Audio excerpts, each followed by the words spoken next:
Hello friends, welcome to Ang Pakialamerang OFW. Walang script, walang filter, just life. Today, we are going Korean.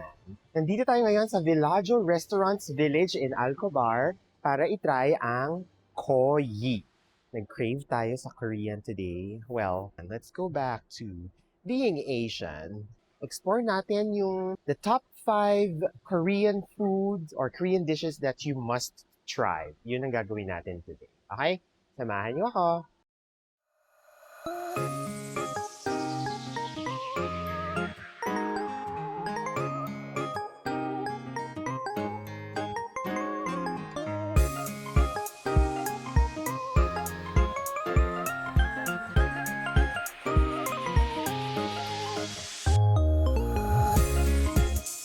Pa-vlog ako Hello po.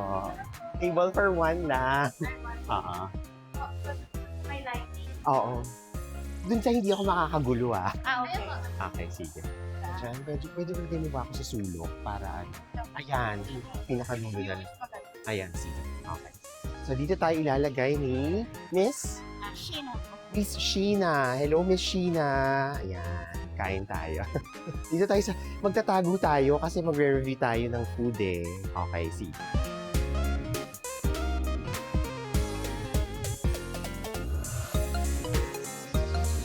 Hindi na tayo sa table natin. Medyo mababa yung table. Check the menu. So, ang sabi dito is, Koyi Korean Cafe and Cuisine. Experience the art of healthy Korean dining. Parang mas maganda yung likod ko doon. Mamaya lilipat ako doon. Parang mas maganda yung background na mga kapis kaya yung papel. Anyway, medyo alam ko na yung ordering ko eh. Because what we're trying to show sa vlog na ito are the top 5 Korean dishes that you must try. Mamaya makikita niyo yan. Ito, gusto ko to. Yeah, I think I should order gimbap. Kabayan po, Opo. Miss Marie, ayan. Ito gusto ko to. Geran Jim. Tapos, I'll take 1 gimbap. Regular. I'll take 1 japchae. May sides ba ako nakasama? This is Korean fried chicken, no? Okay. At saka, I want bibimbap. Dami na ba yun? Ay, shit. Gusto ko pala to. Kayo na mag-iihaw nito for me? Opo. Yes, the Wagyu brisket. Mukha akong patay gutom. At saka, for my dessert, parang bingsu yata kapag Korean, di ba? Sige, try natin yung bingsu. Yung mangoes yun, saan galing? Local yan? Local lang po. At dahil mataas na yung blood sugar natin, water lang tayo. Ang dami ko pang gustong orderin, pero yung soup kaya, may soup na masarap kayo dito eh. Parang hindi ko na yata. Yung may buto, Galbitang. oo, Yung yan buto yun. na ano eh. Oo, pero parang hindi ko na kaya. Hindi naman siya. Sige, yun na lang muna. Hindi na okay na. Kaya akin na lang muna to. Kasi Sige. papakita ko. Okay.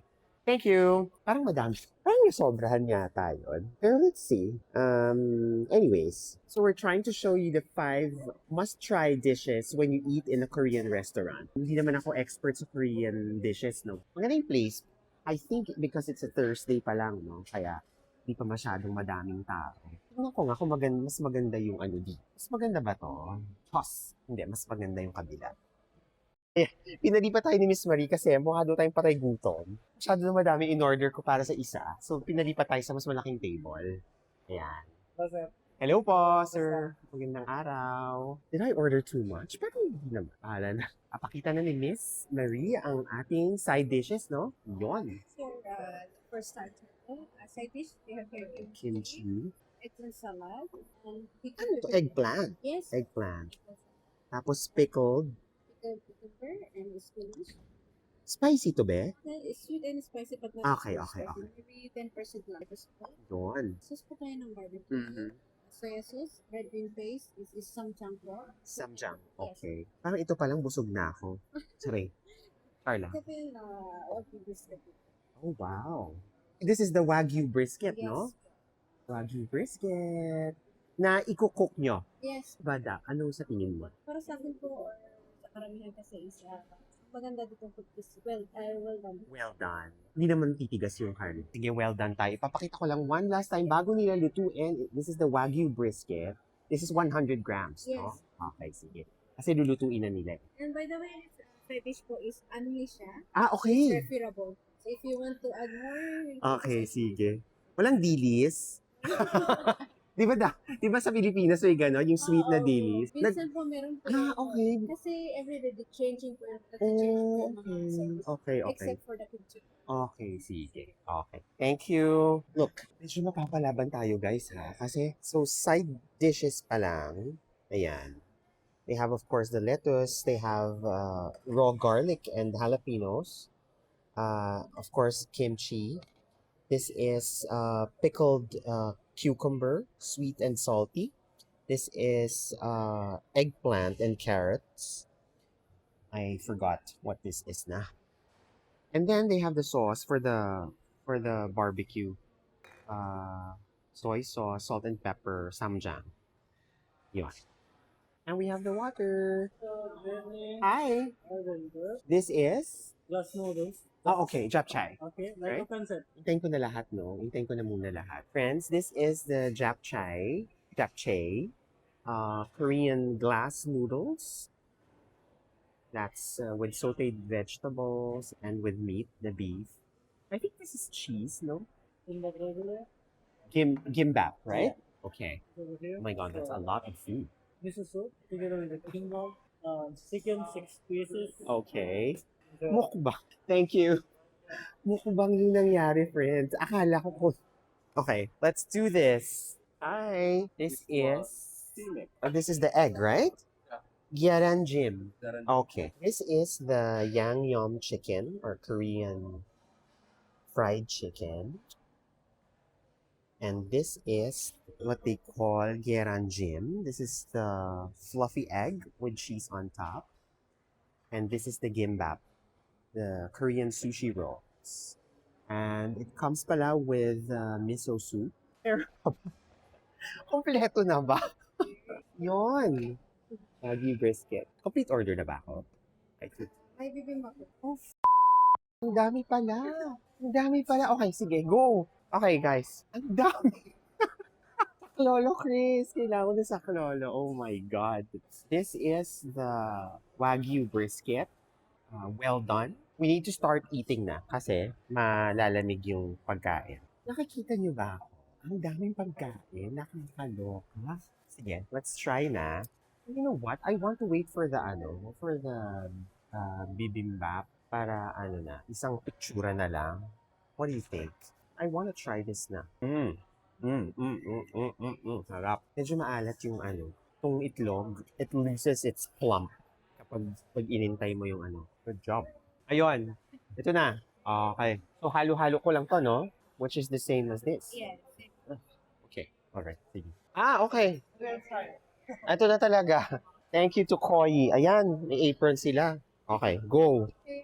Thank you. Ayan, they gave us an apron. Para daw, best in Korea tayo. Friends, this is the bibimbap. Ayan. Bibimbap is, I think, a translation for mixed rice. It has sauteed vegetables. It has meat and egg. Tapos, they normally have a spicy sauce. I think it's gochujang sauce. Tapos, nagbigay ulit sila ng miso soup. But this is the bibimbap. So, ito lahat yung in-order natin for tonight na medyo nabigla pala tayo, no? Ayan. Okay, fight. Fight na talaga tayo. Let's try this first. Anong ito try natin? Yung soup muna. Miso soup siya. A normal Japanese miso soup with tofu, soft tofu, scallions. Actually, sabi niya, ganito daw. Which I think is the correct way to eat your soup, no? Lumamig na kasi, pero nice. Okay. The first must-try dish when you eat in a Korean restaurant is, of course, the gimbap. Gimbap is the sushi roll in Korean. Yan. It has rice, egg, tapos, I'll show you. Carrots. I think that's radish. And, try natin is sausaw dito. Ano ba to? Soy sauce? Light soy sauce. Very straightforward sushi roll. The only difference is, of course, kapag sa Japanese ka, i-dip mo siya sa soy sauce with wasabi. But here, you get, I think this is gochujang or samyang sauce. Okay, that's the first one. The next dish that you need to try when you eat in a Korean restaurant is their japchae. Japchae is their Korean glass noodles with sauteed vegetables and meat. Hello? Kuha lang tayo? No. Sabi ko kanina cheese, no? Hindi. Egg siya. Parang ni-ribbon siya. Japchae. Huwag na tayo magpanggap muna ng chopsticks, no? Kainin na natin with tinidor.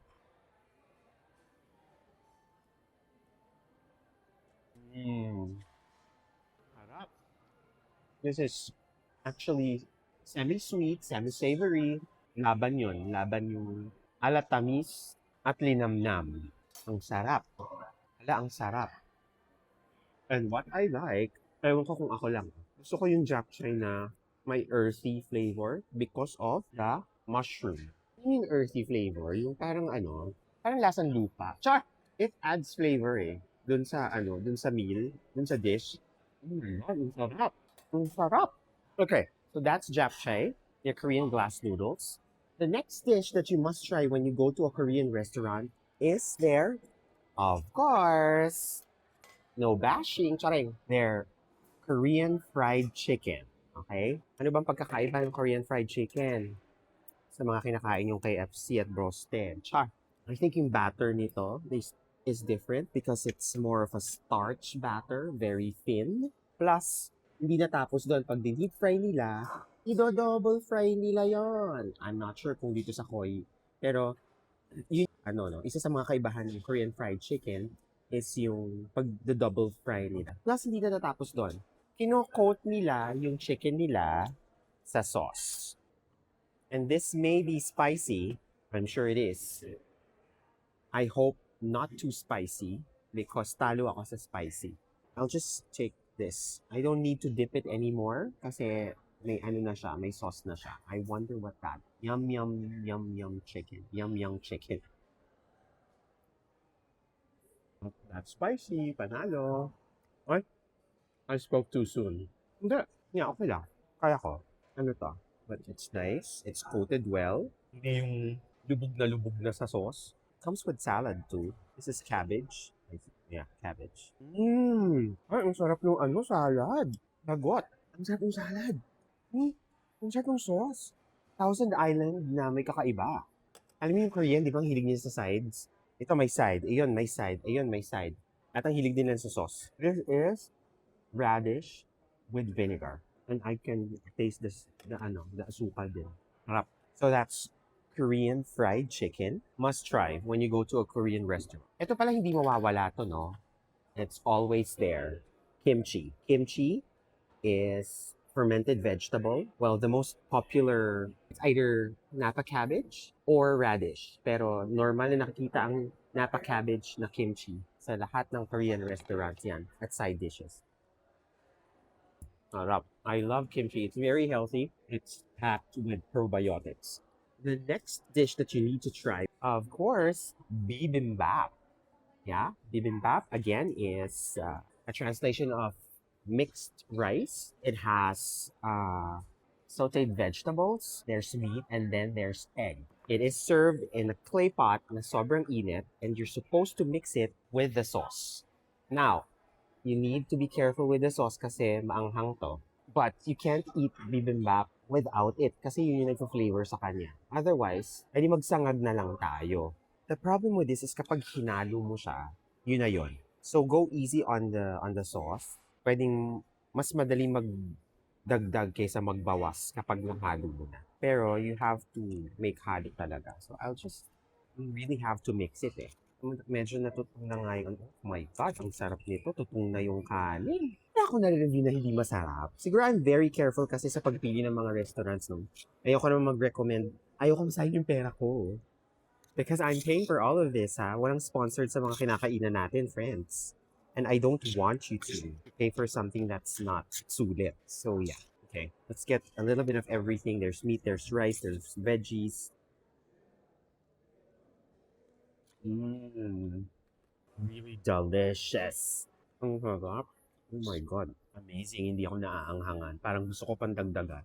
See? Or baka hindi ko nahalo. Weird. Sometimes ayoko ng maanghang. Ito medyo maanghang siya. Yung chicken. Perfect sa mga spice lovers. Ang base ko na busog. Kaya dahan-dahan lang talaga tayo. Sarap. Ba't ganun? Ang sarap! Expect naman natin hindi ko mauubos lahat to, di ba? Kasi sobrang dami. Pero guys, so far, wala pang palya. Except for, kapag sinerve yung soup, inumin nyo na agad. Para hindi masayang. No, it's kahoy. Inangat ko lang kasi para ma-stop yung cooking process. Matututong kasi lahat eh. Hindi ko mauubos to lahat. So that's bibimbap. I'm sure madami sa inyo nakatikim ng bibimbap. Alright. Actually, number one sa list kapag magda-dine kayo sa Korean restaurants ay ang samgyeopsal, right? Nagkalat yan sa Pilipinas. And dito rin sa Saudi, I'm sure ang dami na yan. But because we can't grill sa Koyi, there are restaurants where you can grill your meat. Dito, set na yung mga meat nila. We ordered for the Wagyu brisket, 100 grams, samgyeopsal-ish, mainit. Because there's fire, there's kandila. Normally, well, hindi normal. Yun talaga yun. You grill the meat and then you get your greens, right? They give you lettuce and then you put some sides, like for example, kimchi. Put the kimchi here and then you put your meat and then you kind of roll it or fold it. And then may mga dip naman silang ibibigay sa inyo. So this is soy sauce, sweet soy sauce to medyo, and then there's gochujang. And then, that's how you eat it. Alam mo, yung sauce talaga yung... What else is there to say? Charot! So, when you're dining in a Korean restaurant, always order or try your samgyup or their set meats. May mga unlimited naman na grills na Korean dyan. So, but, of course, you will always get what you pay for when it comes to the meat. The higher the quality, the more expensive. The more varieties of meat that you have, syempre mas mahal yon. Because I saw sa menu nga, wait, tingnan nyo yung menu. Barbecue set, this is good for 2 to 3 persons. It's 300 reals. 400 grams yon. Pero meron na yung brisket ribeye, Wagyu outside skirt. Merong portion lang naman sa. Pero if you guys are dining na tropa-tropa, meron silang bigger for sharing. Let's try one more. Greens, sides, and then the meat, and then folded by Kelani. Chareng. Dip. Ay, ang sarap. Grabe. Kung ubus na yung battery, kailangan magpalit. Wait lang. Ubusin ko to. Ayoko na itong i-take out actually. Ubusin ko rin yung kimchi. Yun lang yung mga ubusin ko. Kimchi. Although, yung mga side dishes nila here are all refillable. Wait lang. Tikman muna natin lahat ng mga side dishes. Tikman na natin yon. Ito naman, eggplant and carrots. Sarap din. Akala ko hindi ko magugustuhan. Kasi feeling ko yung eggplant, pamprito lang dapat. Ano ito? Radish to siguro. All their side dishes are really, really nice. Sayang walang dilis, no? Feeling ko sasarap bigla. Yung walang lasang side dish. Kasi, pag sinawsaw natin doon, so yun, friends, yung top 5 must-try dishes nyo when you eat in a Korean restaurant. We have the japchae, we have the Korean fried chicken, we have the gimbap, we have the bibimbap, and then we have the samgyeopsal or the grilled meat. Actually, 6 nga kasi we have the dessert pa, which is the bingsu.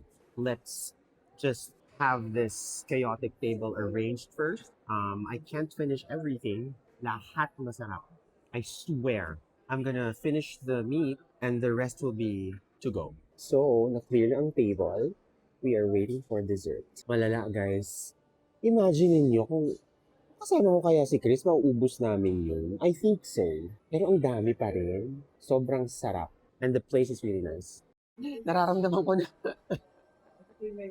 Ayun! Mango bingsu. Ano to? Mushroom. Totoong mushroom o chocolate? Ah, okay. Sige. Icing na tulong ng mushroom. Ang ganda! Tingnan nyo, guys! Tingnan nyo. Oh, usok-usok pa. Oh, sorry. Dry ice kaya to? Di ba nakakapaso yung dry ice? Ang ganda, guys! Oh my God! Look at this! Okay, for dessert, it's a must-try. Bingsu. Korean bingsu. It's, I think it's shaved cream or shaved frozen milk. Very snowy, flaky, icy. This is mango bingsu. It has cream. I know it has milk also. Guys, ang sarap. Wala na. Kainin ko talaga lahat to. Oh my God. Hindi nga ako masyado nag-rice. Ito naman, o di pre-diabetic. Charet. Is there mango ice cream somewhere? Oh my God, ang sarap. Hindi ko alam, hindi ko naiintindihan kung saan nanggagaling yung linamnam. Puro ice naman. So, saan nanggagaling yon? Pag kinain, yung texture iba, pag kinain mo, naiiba rin yung texture. Ano yon? Saan galing? Sa ilalim? Bakit ganun? Parang nagtatransform. Nagtatransform sa loob ng bibig? Ganun ba yon? Hindi naman ganito yung bingsu sa eme-eme. I swear, pumunta kayo dito, orderin nyo yung bingsu. Yo ha, may magic. Tapos, itong chocolate daw tong mushroom. Alam mo, kahit ito lang, ay nako guys. Friends, walang eme na naman to ha. I swear. Sana may natutunan kayo. Naging education na. May natutunan ba kayo? Anyways, maraming salamat po sa pagsama niyo sa akin ngayong gabi sa dinner na to. To me, these are the 5 or actually 6 must-try Korean dishes. Kain kayo sa mga Korean restaurants. Yun yung feeling ko dapat orderin nyo to have a taste of Korea. But this, next level.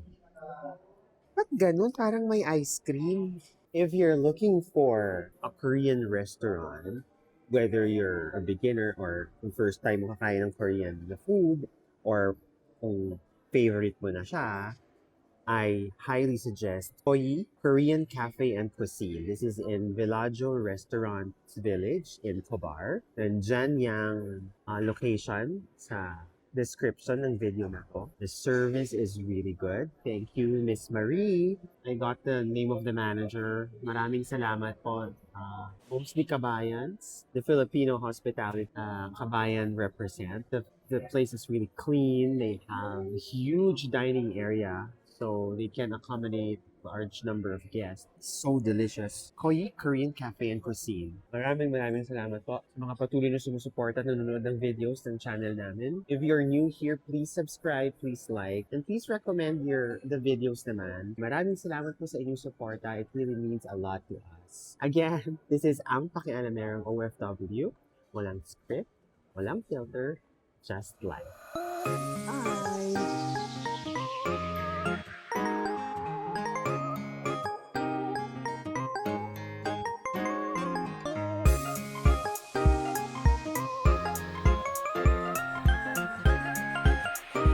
Nabigla din ako sa dami ng kinain. Ang dami. Pero po, yung lasa, kamusta naman po? Napakasarap po. Ibang-iba dun sa mga restaurants na kainan namin sa Cobar. Meron kasi akong 3 na kainan na eh. Ay, hindi, 2. Pangatlo to. Talaga? So Korean talaga? Okay. Kaya. Hi! Paano ba? Anyong sa'yo? Hi, how are you? Thank you. It's very nice. The dishes are very, very good. Very good. Thank you. Mr. Jun, say hi to the vlog. This kamsamida. Thank you. Okay na po tayo. Maraming salamat po. Thank you, sir. Babalik. Thank you. Ayun lang. Bye, friends. See you sa next vlog.